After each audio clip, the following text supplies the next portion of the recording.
আব্বা, আপনার কি হয়েছে আব্বা? আপনি এইভাবে আমাদের ছেড়ে চলে যেতে পারেন না আব্বা।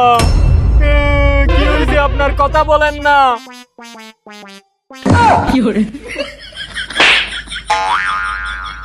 এদিকে আব্বা মরে যাচ্ছে আর তুই আব্বার মানি ব্যাগ থেকে টাকা চুরি করতেছিস কেন?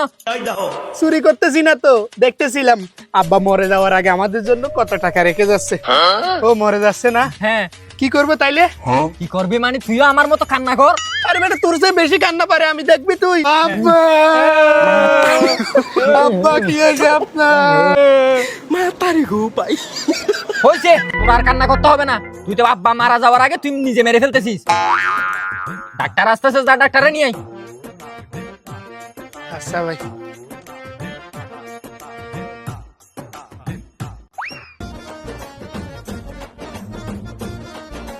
আসসালামু আলাইকুম ডাক্তার সাহেব। ওয়ালাইকুম সালাম। রুগী কোথায়? ওই যে ওইখানে শুয়ে আছে।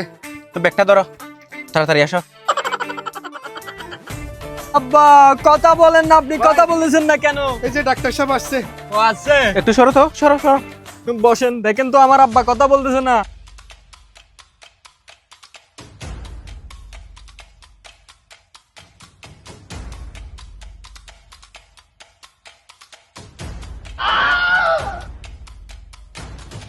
ও মাই গড, তোমার আব্বুর অবস্থা তো খারাপ। আমাকে 2 ঘন্টা আগে কল দিলে কিছু একটা করতে পারতাম। এখন তো আমার কিছু করার নেই ভাই। পুরো ডাক্তার কে বানাইছে? আমার আব্বু অসুস্থ হয়েছে 1 ঘন্টা আগে, তোর 2 ঘন্টা আগে কেমনে কল দিতাম আমি? 1 ঘন্টা আগে? তাও কিছু করার নাই। মনে হচ্ছে তোমার আব্বু বেশিক্ষণ বাঁচবে না। কি বলেন ডাক্তার সাহেব? কিছু একটা করতে পারেন কিনা দেখেন না। আমার আব্বু কথা বলতে পারতেছেন না, দেখেন না, আমার কিন্তু খুব কষ্ট হচ্ছে। দেখো, আমার তো কিছু করার নাই। তোমার আব্বুর অবস্থা খুবই খারাপ। যদি কিছু জিজ্ঞেস করার থাকে এখন করে নাও। আরে ডাক্তার সাহেব, জিজ্ঞেস কেমনে করবো? আব্বু তো কথাই বলতে পারতেছে না। আরে আব্বু 2 আঙ্গুল দেখাচ্ছে, এটা তো খুশির খবর। এই বেটা, আব্বু মরে যাচ্ছে, এটা কি তোর খুশির খবর?